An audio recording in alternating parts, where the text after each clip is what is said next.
If you have topics you would like to have us discuss on the Aging Well podcast, please click on the links in the episode description to send us a text or record your message or comments. We'd love to hear from you and how we can help you age well. If you benefit from the Aging Well podcast and would like to support the content financially, please click on the Support the Show link or support our affiliates and advertisers.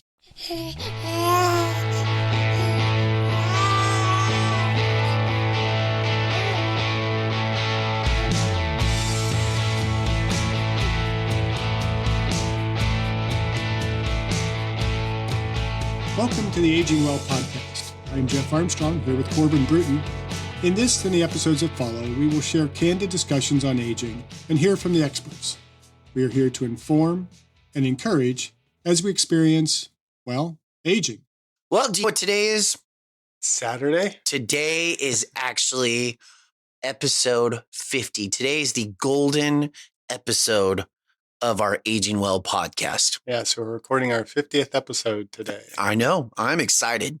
And thank you to all the fans that have been listening. We do hope that we are inspiring everyone out there to be aging well.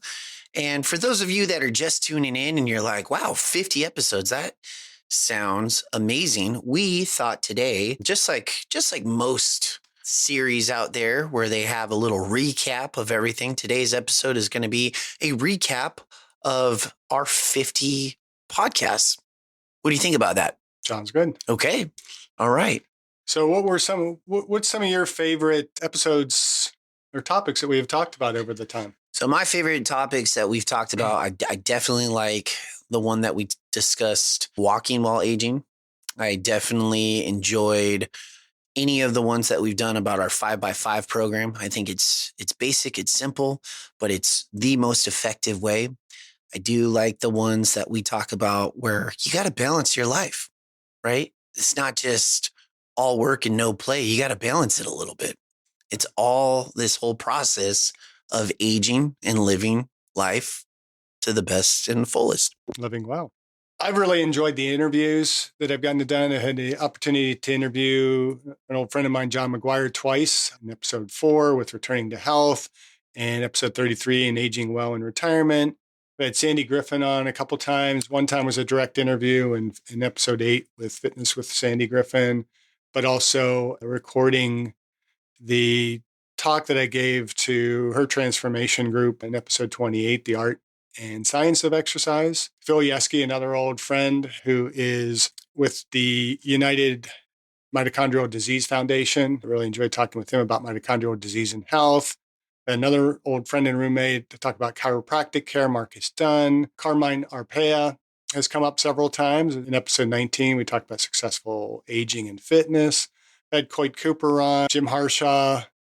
Chris Hendren is a recent one, interview with a 61-year-old physique athlete, which is a really good episode to listen to. Candace White, who like you is another Western Oregon University grad. We talked with her and her client, Sue, about going from a kidney donor to a weightlifter. We had Tom Youngdahl, who is one of my financial advisors, to talk about aging well financially. Rob Whittingham, who you have had as a professor in psychology at Western Oregon University, have him to talk about memory and brain training in episode 45. We recently had Will Thomas on to talk about yoga and brain-body connection. And early on, we had Drs. Karen Wilson and Walter Dawson to talk about compassion, exhaustion, and elder care. So a lot of really fun interviews there, talk to people, get their perspective on things. I've had the opportunity to kind of record a couple of presentations that we've used on the podcast. One with, again, Alex Whitaker, another student that you had gone to college with, their 12-week transformation at West Coast Strength, talking to their group. And also another Western grad invited me to talk to her residents at Dallas Retirement Village. And we talked about fall prevention and core control in episode 27. So those have all been kind of highlights and fun for me. What do you like about doing the podcast? I like getting on here and just having an open discussion. I like the fact that we do our best to throw in science. We also throw in our best experience or our own personal experience, depending on certain scenarios. I like the fact that we can pull other individuals in. You just named literally everyone, and each one of them have their own experience. And that's what's really cool about this is we are doing a podcast in order to teach those that are going on a life journey to age well. However, their life is going to be different than your life or different than my life. We all have our own walk of life to go through. And so what's cool about this podcast is we are opening these doors for people to find hopefully their own path in order to age well. Sounds good. As you mentioned that, I had a flash. I'm a fan of Jack Osborne's show, Portals to Hell. I don't know if you've ever seen that. I just had a flash. Hopefully we're not opening portals to hell. Oh, man. Okay. We're opening portals to health in this show. Yeah, there you go. Maybe we should change the podcast name to Portals to Health. Portals to Health. I like it. Yeah, and we've had a lot of topics we've covered. Some of the most popular have been relating to strength training, which surprised me because I think when we first got into the podcast, we were trying to look at that more balanced approach to aging well. And we're almost trying to avoid too much talk about strength training because that's kind of one of our big focus areas. We wanted to be balanced. And that's why we brought in people like Todd Youngdahl to talk about financial care. And we've talked about a number of different other areas relating to the overall success of aging. And yet it seems like many of the more popular episodes, I think our top two are episode 37, Get Stronger to Live Longer, episode 26, which is we age because we stop exercising. Those have been two top ones. Also up there is a 10-pound dumbbell all you really need for an effective workout? And I think that was a good episode. And we also talked about what needs to change in your exercise, which was episode 29. But we also talked about variations of the squat.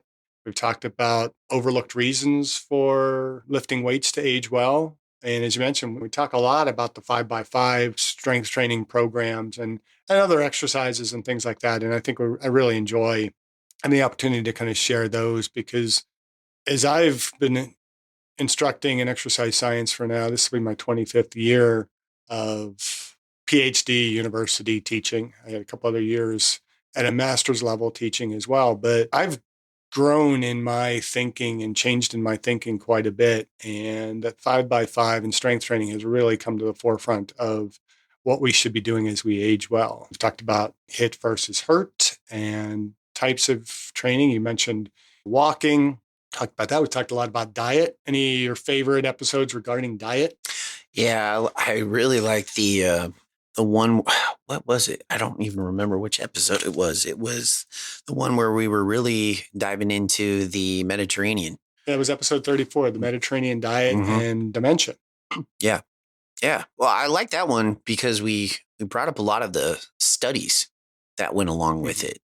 And so it really got me thinking after we were done with it. I was like, okay, I got to start changing a few things in my lifestyle. Even though I know it and I'm aware of it, it's just having those little, I guess, refresher courses and actually seeing the studies in front of you and then talking about it and then discussing it.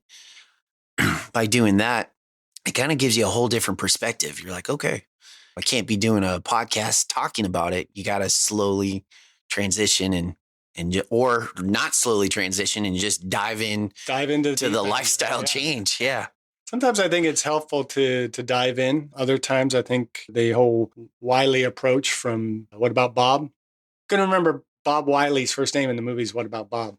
So Bob Wiley's approach, baby steps. Baby steps. Remember Leo Marvin's book, that groundbreaking book on baby steps that helped Bob Wiley change his lifestyle. So baby steps is important as well. And I think we talk about baby steps quite a bit. We talk about intermittent fasting. And I think it was episode 35. I don't know if we've talked much about the keto diet. We'll probably have to bring a little bit of that in going forward. Maybe the pros and cons of going keto. But I'm pretty sure we've talked a little bit about that. I think we've skimmed on the subject, but I'm sure my opinion on keto has come up here and there when we talk about diet and weight loss and those types of things. But I thought another big one we talked about was the impact of food on life expectancy. I thought there were some pretty interesting numbers that we brought out in that episode 20, when we talked about eating what really would be more of the Mediterranean diet. I think those two episodes really tied in together, but eating a lot more legumes and eating wholer foods and not eating quite as much fat in our diet, but also less sugars. And I think there was one, and I don't have the number in front of me, but we also talked about how seniors are eating, I forget how we phrased it, but really crappy diets. That the diet of the aging adult is getting worse and worse over the decades, and something we probably really need to correct a little bit more. Any other aspects with diet you can think of? Honestly, diet we can always talk about. We can always talk about, we can always discuss. There's just a revolving door that is constantly, it's just constantly revolving as far as new case studies that are out there, new information. We are adapting. Back in the 90s, we had the food pyramid, and through research, food pyramid's not necessarily the best approach. But as far as diet or nutrition goes, like that is a subject that we can always talk about, because it goes hand in glove with exercise. You can't just work out and be healthy. You have to fuel your body with the healthy nutrition it needs in order to age well.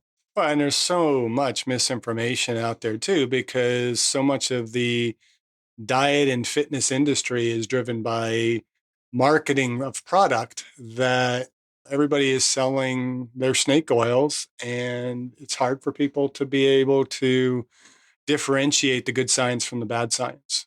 And so I hope we keep talking on those topics as we go. Any other favorite aspects that you've enjoyed about the podcast? I like the fact that we have our little email going on, so our listeners can actually get involved or suggest topics that they want to hear and maybe they want to know more information on. So that's also a opportunity for you. We do send links in the bios of our podcast. So if you want to click on that and send a request in, that is.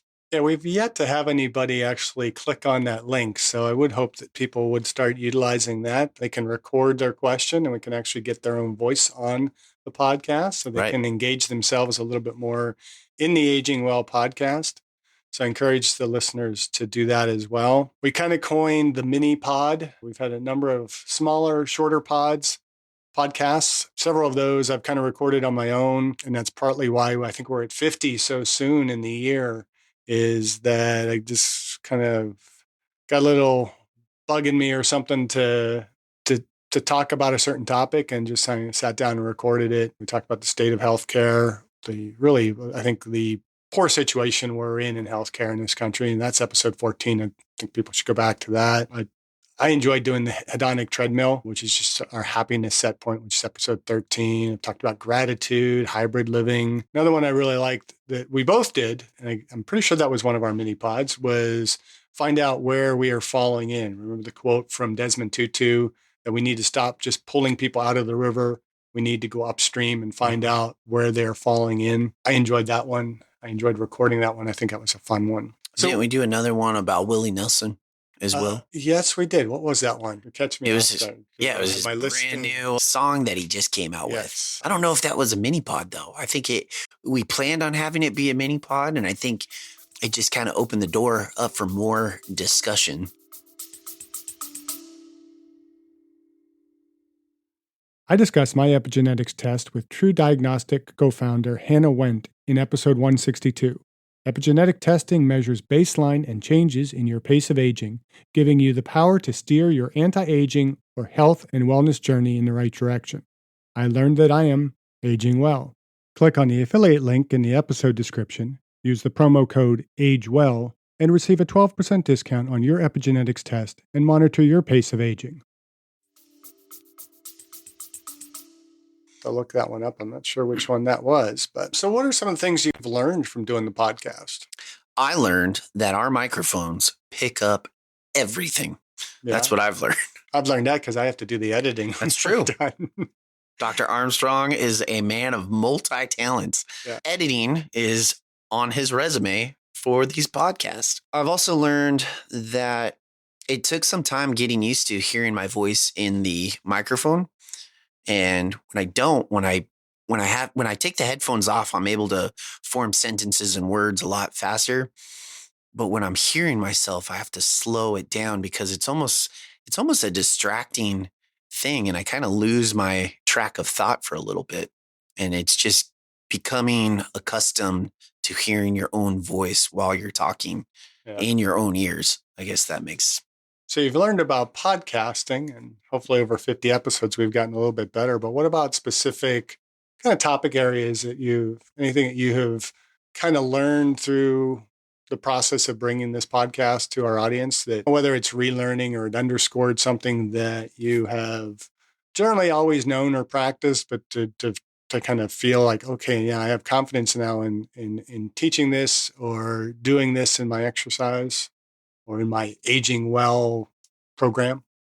Well, not necessarily. I mean, no, to answer that You haven't learned portion. anything? Well, no, What I have learned, which was really good information, is when we first started the idea of this podcast, and you mentioned it earlier, is we wanted it to be as balanced as possible. We wanted to do physical fitness, we wanted to do fiscal, the financial portion. We wanted to try and throw in some spiritual stuff in there. We wanted to try nutrition, but what the listeners, the ones that are actually hearing the podcast, the ones that are viewed the most end up being in the realm of strength training. So people want that. And it's funny because even in the past, like being a personal trainer, you get a lot of individuals where they're like, I don't want to lift too much, or I don't want to get too big or bulky.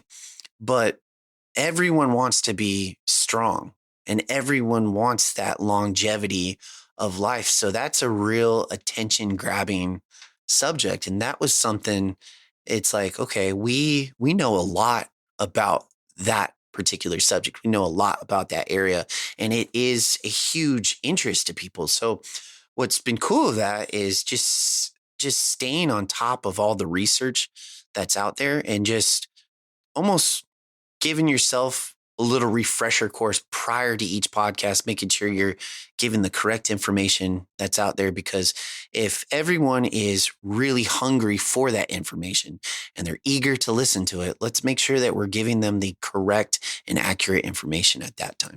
And let's go back. People are actually acting on that information as well. I think sometimes getting into resistance training is quite difficult, and part of it is they don't know enough about it. Right. And which is where hopefully we're educating people a little bit more in that. But also I think a lot of people are intimidated by the weights. At the time of recording this, we have an aired episode 49, which is with Candace White, and we'll just call her Sue, her client who donated a kidney. That's episode 49, from kidney donor to weight trainer or weightlifter. But Sue actually in this whole process, and Sue's 58 years old, not really lifted a lot of weights in her life, but Candace has got her so engaged in lifting that now one of her goals is by the time she's 60 years of age, she wants to enter a powerlifting competition. And I think that is great for the aging population. Start thinking about, I can get stronger. I can develop my muscles. We had the interview with Chris Hendren, who really started into physique competition in her 40s. And she talks a little bit. It's a very interesting interview. Again, that's episode 48. Hasn't aired yet at the time of our recording today, but will be on there by the time this episode airs. But she has written a book, Fit Life Forever. And she talks a lot about just getting engaged in weight training and building muscle in her 60s. And I think it's important that we understand that we can build muscle when we're older. It might not be as much as we could in our 20s. And we may have missed the mark a little bit physiologically in how much we can develop the later we've started, but we can build muscle. And we've talked a lot, I think several times I've talked about the greater weight should be put on lifting instead of on cardiovascular exercise, because when we're doing cardiovascular exercise, we have a tendency to lose muscle mass because it's just not as efficient for, say, running a marathon to have a lot of muscle mass.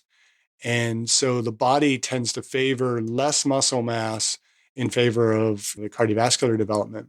And cardiovascular is fairly easy to maintain once we get it. And we know through the work of Tabata and his colleagues that we can get a considerable amount of improvement in our cardiovascular fitness and health simply by doing higher intensities for shorter durations.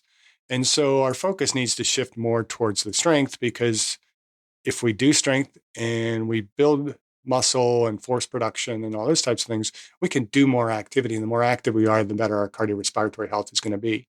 And so I think we've been promoting a little bit more that should be the priority as we age. Well, I think also is there was, prior to us doing that, there was decades of research focusing on cardio health. And then within the last, I don't know, I would say probably 15 years or so, there's been way more of a push of resistance training and the huge benefits that come along with it. I really liked your episode on the hybrid training that we did. I think a good balance of both resistance training and then throwing in the cardio when needed. I think I don't think we talk about this enough, but I think stretching and flexibility is another factor that's in there, but really resistance training, right? It goes a long way as far as going down that road of life. And you're like, which route should I take? And you're right. It doesn't matter. We have discussed it. It's way better if you start when you're younger, but you can really start at any point. Yeah. Right. It just depends on which route you want to take. Speaking of routes, let's talk about MAPS, right? The media area, physical space. What do you think about that? Oh, so you're kind of jumping into some of one of the things that I learned, which is from Jim Harshaw Jr.'s episode 22. And he talks about kind of environment of excellence. He uses the acronym MAPS to help us remember the things that we need to focus on in creating a plan for following through on our excellence. And Jim Harshaw's whole deal is success through failure. And I encourage the listeners to go to his podcast as well. He does a really nice job. I really enjoy listening to his stuff. And one of the things that he brought up in that episode 22 was MAPS. And I know I'd heard it before, but it was really good to have that kind of underscored again. And yeah, so MAPS stands for media, area, people, and speech. And so these are the 4 areas that we need to focus on in order to optimize our environment of excellence. And so the media, what are you doing media-wise? You spend a lot of time just watching garbage TV, watching the Kardashians, binge watching them on whatever, I don't know, streaming system they're on right now. I don't watch them, obviously, but what kind of podcast are you listening to? Right. Listening to a podcast like this that's going to help you underscore the things that are going to help you to age well? Or are you listening to, trying to think of other podcasts that are out there, but other shows, YouTube videos? What is the media diet that you have in your life that is affecting how you are living, and how is it affecting your spiritual, physical, intellectual, emotional, and social well-being? The other is area, which is kind of your optimized physical space. It's like, what do you have around you to motivate you to improve your life and to be successful? So if your goal is to improve your body composition, and a lot of times people put up pictures of them at their heaviest weight as a motivator. I don't find that to be very motivating. No. If anything, it is more demoralizing. But if you put up images of maybe somebody that I don't want to say idolize because I don't like that word, but maybe someone you want to emulate. And I'm trying to think of the actor's name. Is it Ethan? He was in We Are the Titans. I'm trying to think of some other movies. We Are the Titans? You mean Remember the Titans? Remember the Titans. Yeah, thank you. Oh, brain flatulence there. But he was an extremely heavy athlete. He was getting a lot of his acting roles because of his kind of size and weight. And he actually determined to lose weight. He connected with Renaissance periodization. I think I've talked a lot about Dr. Israetel and the people there and their diet program. It's a diet program that I've used and really helps me. He has lost a significant amount of weight. He's not shredded, but he's a healthy weight. He's much stronger and fitter. And I think that's the kind of image to put up. Before and after pictures for him. He can do that. I can do that. Right.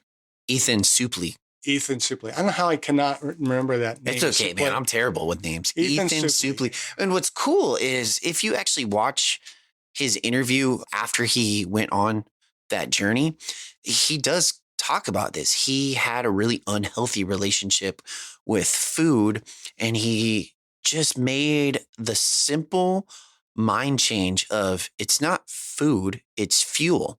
Yeah. I'm fueling my body. What am I putting into my body to get the most optimal outcome out of it? Which kind of goes hand in glove with this MAPS thing. It's like you said, the media. What am I fueling my brain with to get the most healthiest outcome? And it goes back to that old saying, cut all toxicity out of your life. Yeah. Right? If you're surrounded by negative thoughts and negative images and negative people, you're going to have a negative effect. You may fall into a slump of depression or anxiety. Why do that to yourself? Why poison the pool? Why flood your body, your mind, your emotions, your spirit with junk? Why not just give it the fuel it needs in order to be at maximum capacity of awesomeness? Yeah. Right? And so, yeah, in that optimized physical space, and we want to put things around us that are going to facilitate us being motivated to do what we want to do. So the examples that Jim Harshaw generally gives go back to his days as an NCAA wrestler.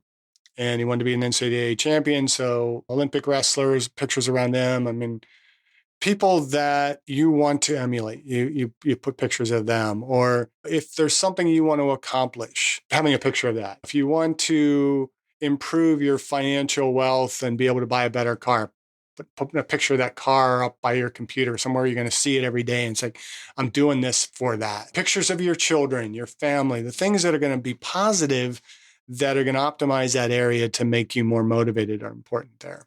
Do you have anything to add to kind of the area? No, I just have a question because now I'm super intrigued with this. I can't remember. Did he discuss if you're putting pictures up, did it matter whether those pictures are in color or if they're in black and white? Because if you think about it, if you see one photo of a scenery or one photo of someone you admire, a role model, and it's in color, and then you see the exact same photo and it's in black and white, well, it kind of changes the deliverance on how you're going to receive it. You've never noticed that? I've never noticed that. Really? Yeah.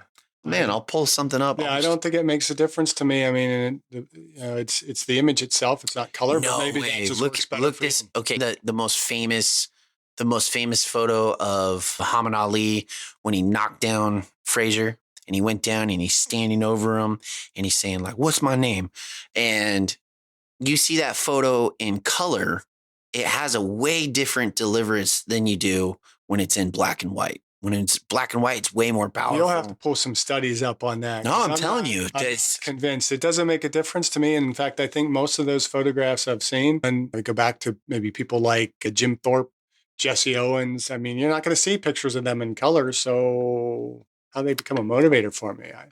It doesn't make a difference to me, but that is an interesting concept. So maybe that's your assignment. I'll pull a Fred Andres, my doctoral advisor. He used to in classes, if he didn't have an answer to a question, he'd say, that's a good point. Why don't you research that and come back and report to us in the next class? I think we just found our next podcast episode. There you go. You'll have to do some research on that one, and I'll just sit back and listen. But yeah, I mean, if it makes a difference to you, then definitely you've got to include that. It's just the artwork that's in the room, cleanliness of the room. Is your physical workspace neat and organized, or is it completely dysfunctional? All of that's going to impact. Well, that actually goes deeper, especially. So it's not just the cleanliness of the room. Are you cluttered? Is it crammed? Is there a lot of junk everywhere? With the new age of technology and stuff, there's also digital clutter. It's a lot of research that's out there actually says that you need to kind of purge and go through. If your emails are super backed up, purge it. Get rid of that. Get rid of those things. If you have unused files on your computer, it's weird because I don't know, you never really think about that. And then sure enough, the research shows like just getting rid of those clutters or those things that you're not using, just like you're doing in the physical world of unwanted stuff and freeing up that space. It's crazy how it also affects that digital world as well. It truly is mind blowing. Well, I think another aspect of maybe area is your personal appearance. Oh yeah. I think, I mean, it may not necessarily benefit us as much. I know it benefits the people around you. As you recall from my teaching, I was one of the few professors at Western Oregon, and still are, that wears a tie to teach in every day. I mean, it's very rare that I'm not in a tie teaching, unless maybe there's something I'm doing in class that doesn't require it, or for other reasons I have to not be in a tie that day. But I found through years of experience that when I wear a tie, the students respond differently to me than if I come in a more casual appearance. And I know I learned this in one of my first jobs. I was working in New York and I take the subway into work, and we wore a particular uniform to work. It was like kind of I'm trying to remember. I think it was just kind of like polo shirts and kind of Docker style pants. But I never came on the subway dressed in my work clothes. I always came in a shirt and tie. My goal is I wanted to become a manager in this organization. And that's a whole other story, what all happened with all that. But what I found was when I came into work one day and the owners of the company were there, and they seemed to really take notice of the fact that I came in dressed like that. I noticed that people on the subway treated me different because I was dressed more like that. And you hear the phrase dress for the job you want, that kind of stuff. And not the job you have. Yeah. And so some of that I think is important. I think we did a lot of harm to ourselves in COVID doing all these Zoom meetings and stuff. You hear people kind of basically in their boxer shorts with their suit on for business meetings. I don't even know if people actually went to the effect of wearing a suit jacket and a tie in their meetings, but we tended to really underdress and become much more casual in some of those interactions. And I was just having this conversation with someone, just watching like basketball alone now, and the coaches don't wear their suit and tie anymore.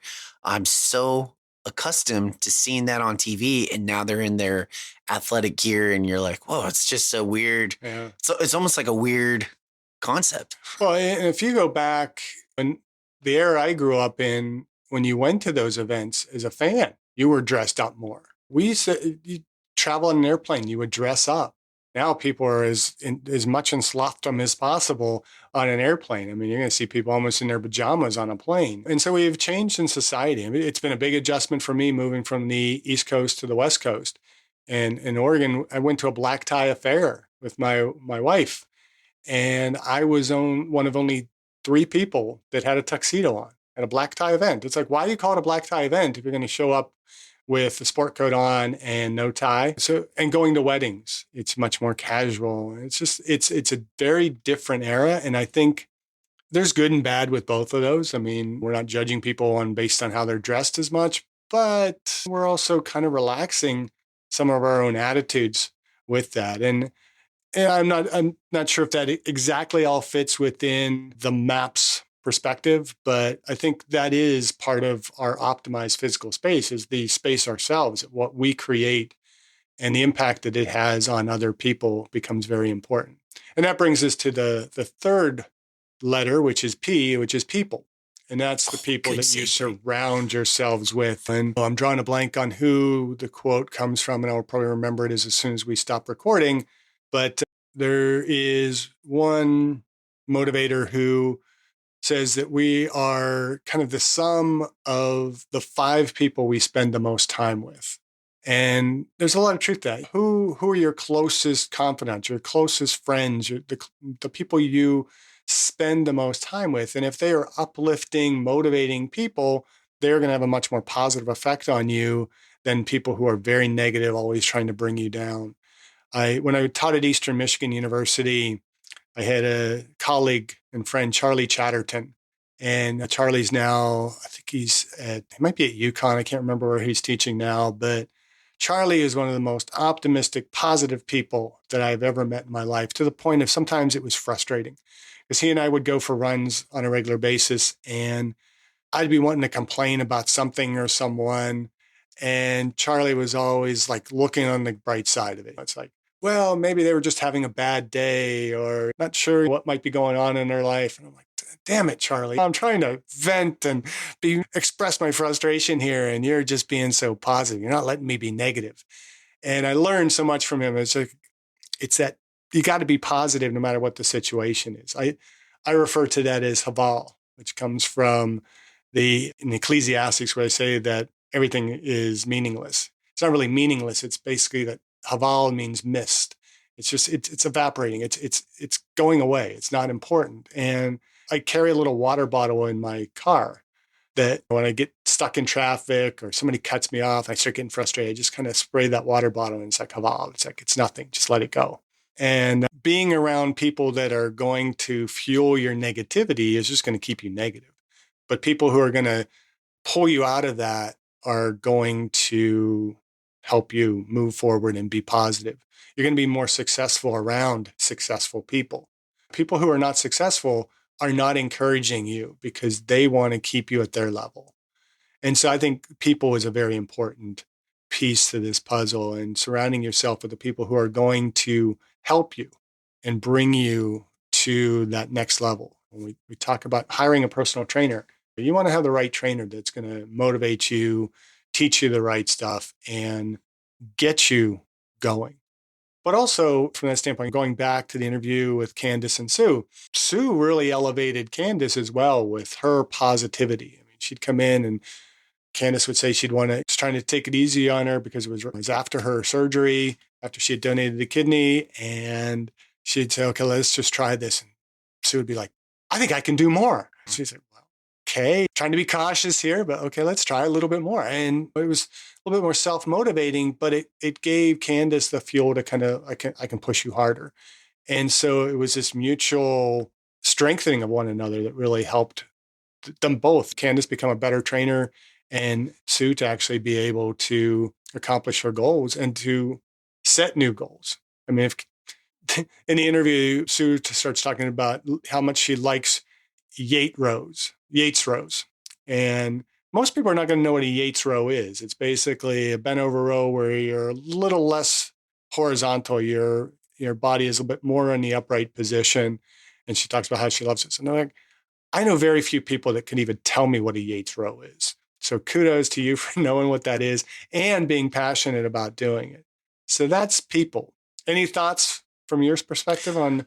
I think it's pretty cool that we're talking about this subject because right before I came to this recording, I woke up early and I was going through my morning routine, and on my phone, a quote popped up, and it said, if you in your bank account had $86,400 and someone took $10 of it, would you get mad about that $10? Or would you say, I still have $86,390. I'm just going to move on and let it be. Well, it's the same thing because in our life, in our day-to-day lives, there's 86,400 seconds in a day. So don't focus on the 10 seconds of negativity. Just let it go.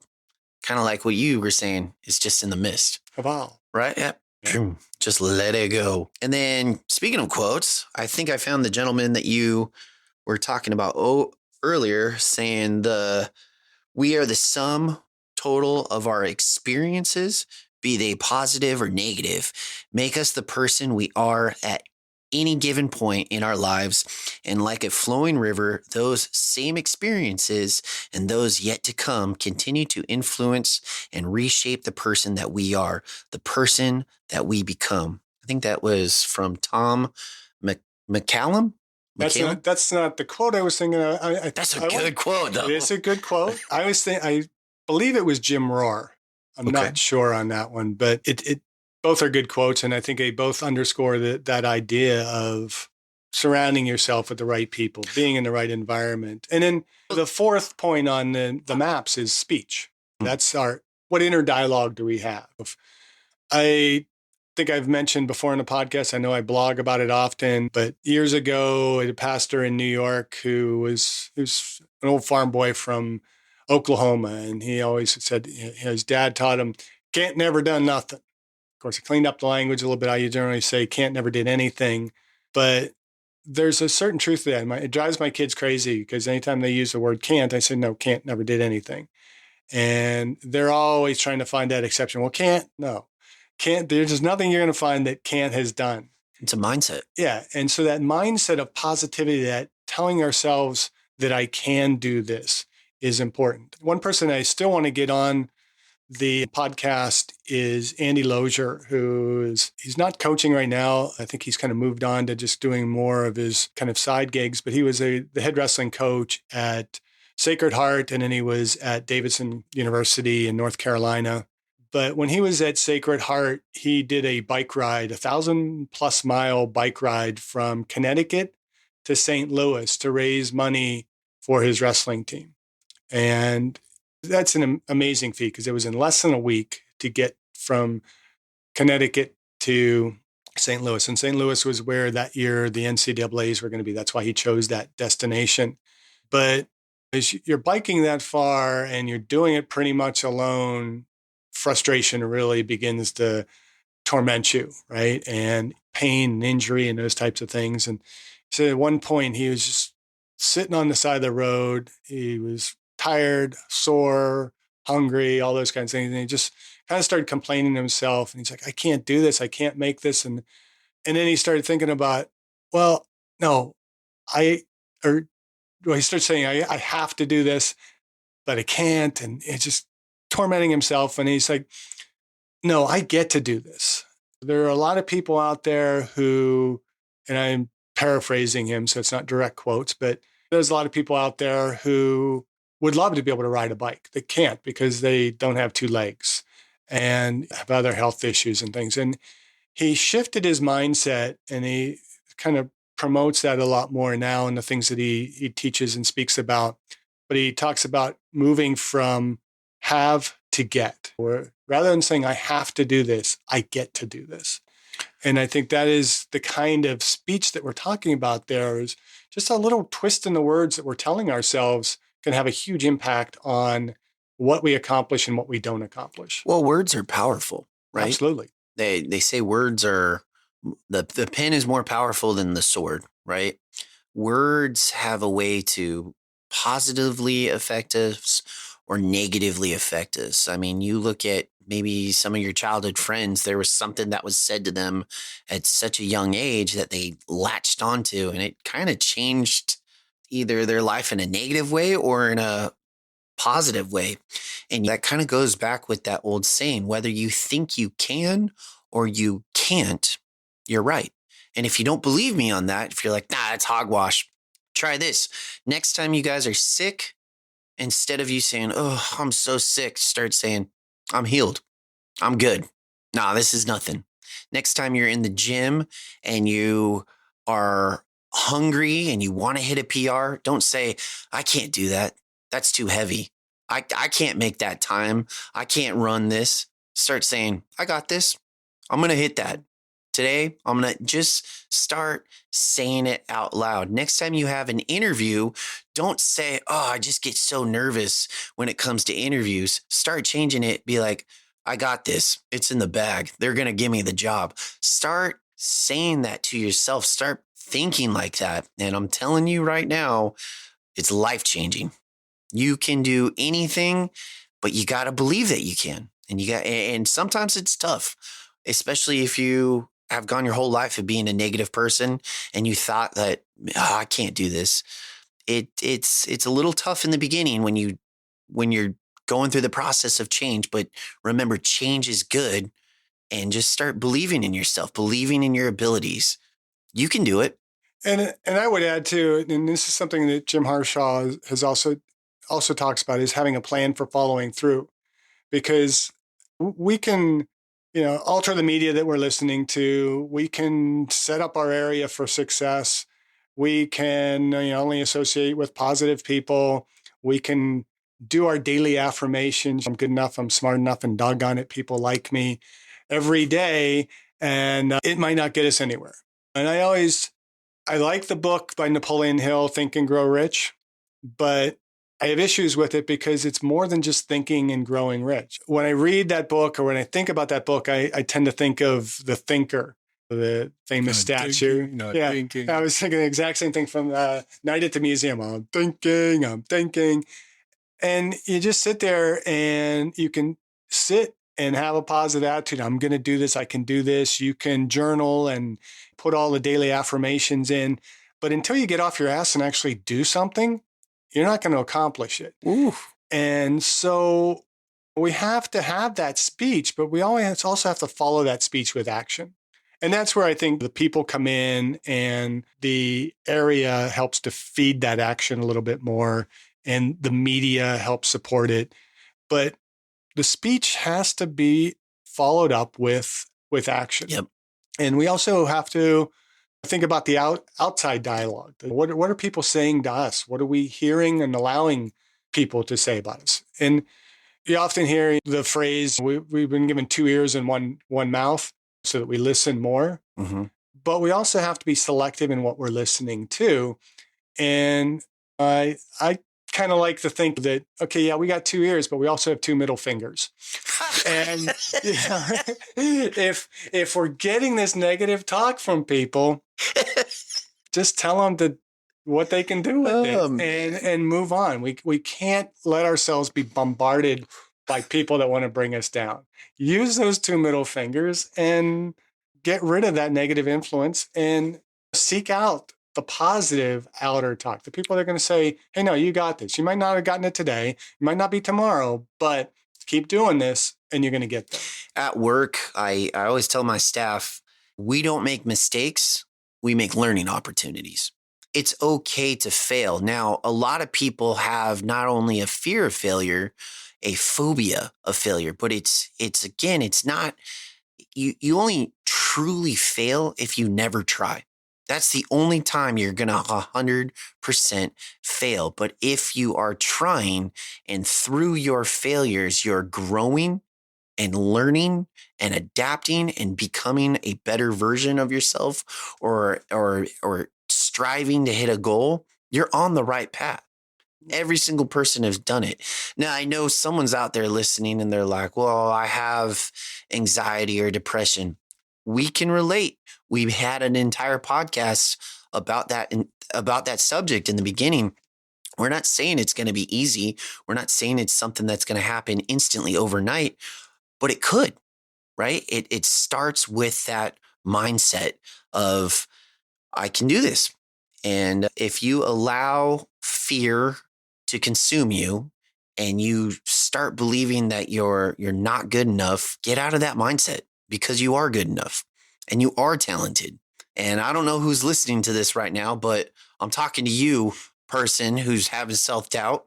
You can do this. Start believing in yourself.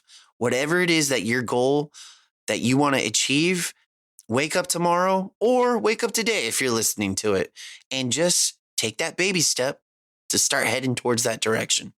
And you mentioned failure, and I think failure is critical to success. It's we if we're not failing, we're not achieving. We're not pushing ourselves beyond our limits. We're not trying to really progress. We talk a lot about the principles of adaptation, and overload and progression are 2 of the primary principles of adaptation. And if we're not pushing ourselves, overload is going a little bit more than you're accustomed to doing. And when you do that, you're going to fail. And you fail, but you adapt both spiritually, physically, intellectually, emotionally, and socially. And the next time you're able to do a little bit more. But again, you're going to fail, but you're pushing yourselves. And when I interviewed Coit Cooper in episode 3, that was titled Adding Crazy Value to Your Life. That's one of the big things that Coit talks about. And I've done his workshops. He's just phenomenal motivational speaker and educator and everything. And it's all about, it's not just adding value to it. It's crazy value, going beyond. And when he talks about goal setting, he talks about smart goal setting. You have specific. And again, that's one of our principles of adaptation, specificity. The goal has to be specific. It has to be measurable. It has to be achievable. But again, with achievability, it needs to be a little bit beyond what our expectations are. And so when we get to the R, oftentimes people say it has to be reasonable. Well, Coy puts a twist on that. And he says it has to be unreasonable relative to other people's expectations. That's good. And so it shouldn't be something, well, yeah, of course you can do it. You can run a marathon. Well, yeah, if you've been running a lot, yeah, you can run a marathon. For somebody who has never run or is significantly overweight and has other health issues, to say I'm going to run a marathon, that's a bit of an unreasonable goal, but it's an accomplishable goal given the right time frame and everything else, in which time is the final letter in that SMART acronym. But he also adds I in front of, so it's I SMART, which you're putting I in front of every goal. So it's I will do this. I will. And I think that's a very important point there. But I kind of hone in on his whole unreasonable aspect of the goal. We want to challenge ourselves much more than we normally would. And when I think of Sue, my friend who donated the kidney and trained with Candace White, she now wants to, at 60, become a power lifter. That's not in many regards, a reasonable goal for somebody who is not with that approaching attitude. 60. But most people would probably say, I just want to be able to deadlift my body weight or something like that. No, she wants to go beyond that. And she set a reasonable time. I mean, she's not saying I'm going to do a competition next summer. I'm talking 60. I mean, 2 years is a reasonable amount of time to learn the basics of weightlifting, get her strength up, learn technique, master technique. And so everything she's doing it's probably unreasonable by most people's standards. Most people are probably going to be saying, are you crazy? Why do you want to be a weightlifter at 60? I tell her my goal is 80. I want to be an elite athlete in my 80s, because all I have to do is maintain. And I figure everybody else is going to be diminishing in terms of their performance as they get closer and closer to 80. And so it's a bit more reasonable of a goal. But I like that aspect of goal setting, is just take crazy challenges, push yourself, do things that you never would have thought of doing before. And don't let people talk you out of it, talk you down. Look for the people that are going to help talk you up and motivate you to do it. I like to add an E at the end of SMART. So I change it to SMART T goals. And I put an E as evaluate. So once you're going through your goal thing and you think that you've hit that time frame and maybe it didn't exactly work out, I add that E to the end, which is evaluate. And where did I potentially go wrong and how can I improve for the next SMART goal? Because the goal is to still hit this goal. Yeah. The goal is to not only achieve it, but surpass it. Well, and that's where the measurable piece comes in. Right. I think if you're measuring along the way, then you've built in kind of an evaluation piece. Mm-hmm. And yeah, we have to be reflective and realize that we're moving toward those goals in baby steps. And each step we want to evaluate, was that a successful step? What do we have to do next? How do I have to alter what I'm doing in order to achieve the goal? Cool. Any other things that you've learned on the podcast that you want to highlight? Not that I can think of. Did you want to talk about the treadmill? The hedonic? I'm going to get to that in a little bit. Still, in terms of things that we've learned, one thing that I've learned, and I have a textbook coming out, technically is out, Pathophysiology and Exercise textbook is now out for the fall term. And I've included it in that textbook. It's not something I've heard anywhere else. So I'm officially naming Carmine's Law, although it came from Carmine's staff at the Podonic Landing on Long Island, where he was the director of fitness. But in episode 19, and when we were talking about successful aging and fitness, he talked about what they had coined Carmine's Law, which is strength plus posture equals balance. And again, that was something I conceptually, I probably knew it, but never put into that kind of a statement. And I think that was a very helpful statement to make, both on the podcast, but also I teach it in exercise physiology now, teaching my pathophysiology class, that in order for us to maintain balance and which is going to prevent falls and prevent injuries and really help us to be active as we age well, we have to have both strength and we have to focus on posture. Because a lot of times it's posture. We get in these bad postural positions, and we see a lot of it. We're being on our cell phones all the time now. It is much more natural for people to be in a more kyphotic body posture, which disrupts your balance because it's shifting your center of mass forward outside of your base of support, and you're more likely to fall. It's more critical in the aging than with the younger people. But as we strengthen the body, we also want to focus on strengthening the muscles for posture. And that's why when we talked about core training, we went beyond just the abs.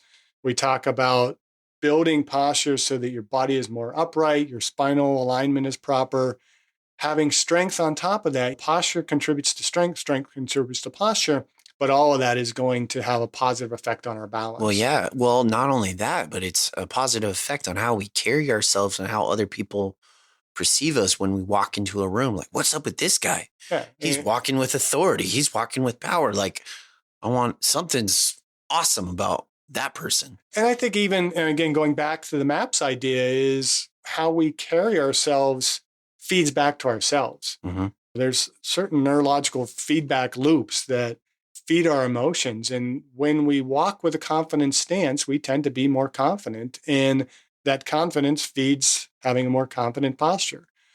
And so, yeah, I thought Carmine's Law was another very interesting thing that has come up in the podcast. And That is interesting. What episode can people go back and listen to? That was episode 19 that we first talked about Carmine's Law. And I'm pretty sure I've mentioned it a few other times in subsequent episodes.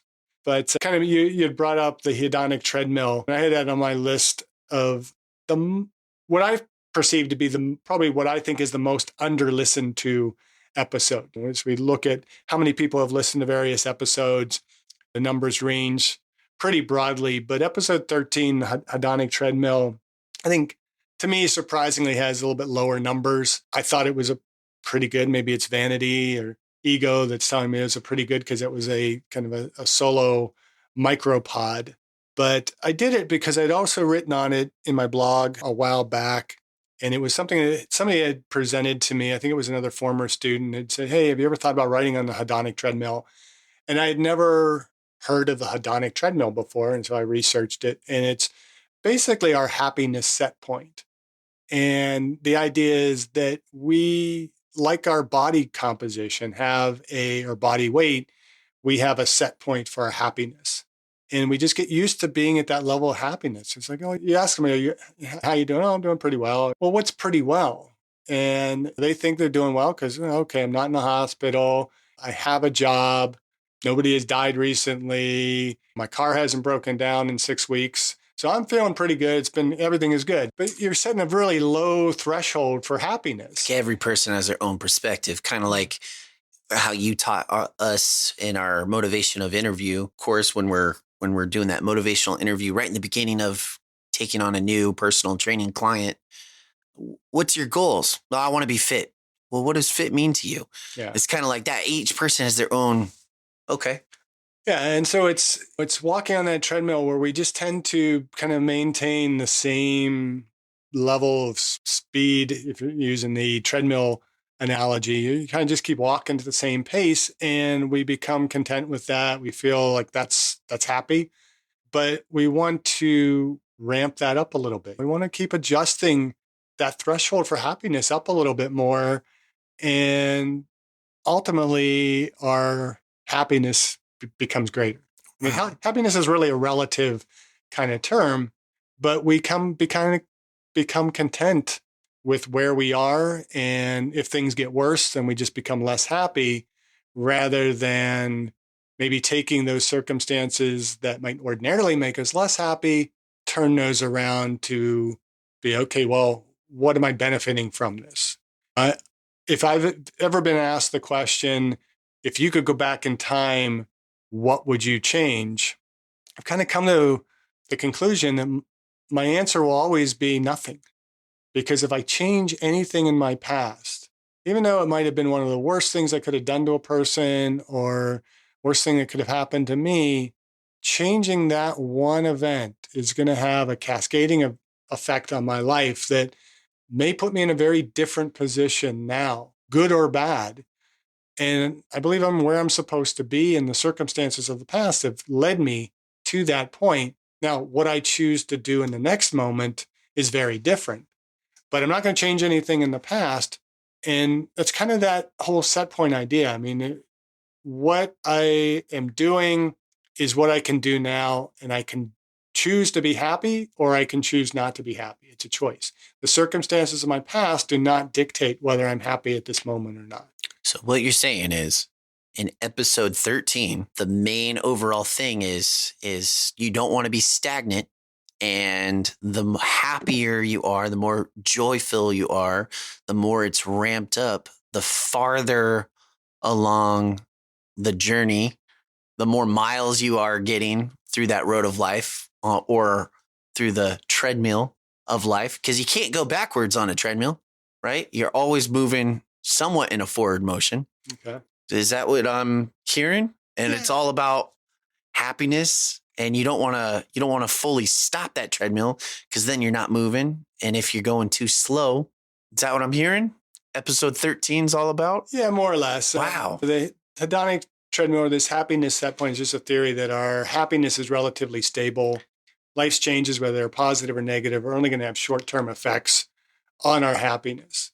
And we can allow that to negatively affect us or positively affect us. And so if something bad happens, what are we gaining from that? And look to what is good rather than focusing in on the bad. You mentioned the 10 seconds of the day. And I just kind of had a thought of when my great aunt Gladys I forget how old she was when she finally passed, but she was in more or less like a hospice care her last weeks. And I was living in Pittsburgh. And so I was able to go with my dad to the nursing home on a regular basis to visit her. And in those last 2 weeks of her life, I mean, she was just really, really in dire straits. And you were just praying that last breath, that breath would be her last, because you knew she was suffering.